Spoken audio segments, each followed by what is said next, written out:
அந்தமானில் குடியரசு தினத்தையும் சுதந்திர தினத்தையும் நல்லா செலிப்ரேட் பண்ணுவாங்க. அது மட்டும் இல்லாமல் இங்கே கடைகள்லாம் நிறையா போட்டிருப்பாங்க.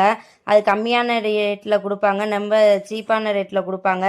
எந்த பொருள் எடுத்தாலும் 100 ரூபா 150 ரூபா அந்த மாதிரி ரேட்டில் தான் கொடுப்பாங்க. ஓகே, இதான் சாக்குன்னு சொல்லிட்டு நம்மளும் இன்றைக்கி ஷாப்பிங் பண்ண கிளம்பியாச்சு.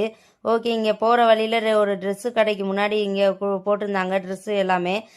தக்ஷா அங்கே போய் கேப் வச்ச டிஷர்ட் ஒன்று பார்த்துட்டான். இதுதாம்மா எனக்கு வேணும்னு சொல்லிட்டு, இல்லை தம்பி இது சைஸு சின்னதாக இருக்குது, வேறு ட்ரெஸ்ஸு பார்ப்போம்னு சொல்லிட்டு சரி பாப்பாவுக்கும் பார்த்தோம். பாப்பாவுக்கும் ரொம்ப சின்ன சின்னதாக இருந்துச்சு. ஓகே, தக்ஸுக்கு ஃபஸ்ட்டு பார்த்துக்குவோம் அப்படின்னு சொல்லிட்டு பார்க்க ஆரம்பிச்சாச்சு. நம்மளுக்கும் நல்ல நல்லதாக தான் போட்டிருந்தாங்க. பசங்களுக்கு ஃபஸ்ட்டு எடுத்துருவோம், அதுக்கப்புறம் நம்மளுக்கு பார்த்துக்குவோம் அப்படின்னு சொல்லிட்டு தக்ஸுக்கு பார்க்க ஆரம்பிச்சுட்டே இருந்தேன். அம்மா நீ கேப் வச்சதான் எடுத்து கொடுக்கல, இந்த ஃபுல் ஹேண்டு ஷர்ட்னால எனக்கு எடுத்து கொடுன்னு சொல்லிட்டு அவன் எடுத்துகிட்டு இருந்தான். சரி ஃபைனலாக எடுத்தாச்சு எல்லாத்துக்குமே. ஓகே, போகிற வழியில் பீச் வழியாக தான் போனோம், இந்த கார்பின் பீச் வழியாக தான் போனோம்.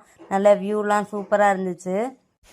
போகிற வழியில் பானிபூரி கடையை பார்த்தாச்சு. இங்கே தைபூரியும் பானிபூரியும் சூப்பராக இருக்கும், டேஸ்ட்டு சூப்பராக இருக்கும். சரி இங்கே ரொம்ப நாள் ஆச்சு சாப்பிட்டோம் அப்படின்னு சொல்லிட்டு இங்கே இறங்கி சாப்பிட ஆரம்பித்தாச்சு. பசங்களும் சாப்பிட ஆரம்பித்தாங்க. தக்ஸுக்கு தைபூரி தான் வேணும்னு சொல்லிட்டு வாங்கிக்கிட்டான். அவன் உட்காந்து சாப்பிட, பாப்பாவும் நீங்கள் தான் சாப்பிட்றீங்க எங்களுக்கெல்லாம் வாயிலையா, எனக்கும் வாங்கி கொடுங்கன்னு சொல்லிட்டு அதுவும் ஒரு பூரியை எடுத்து கையில் வச்சுக்கிச்சு.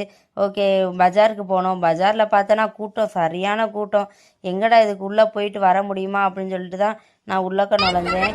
சரி பாப்பாவுக்கு ட்ரெஸ்ஸு மட்டும் எடுத்துக்குவோம், பாப்பாவுக்கு தான் இதில் ட்ரெஸ்ஸே எடுக்கலை, பாப்பாவுக்கு எடுத்துக்குவோன்னு சொல்லிட்டு பாப்பாவுக்கு அங்கே எடுத்துகிட்டு ஃபைனலாக வீட்டுக்கு வந்தாச்சு. ஓகே டாட்டா, பாய் பாய்.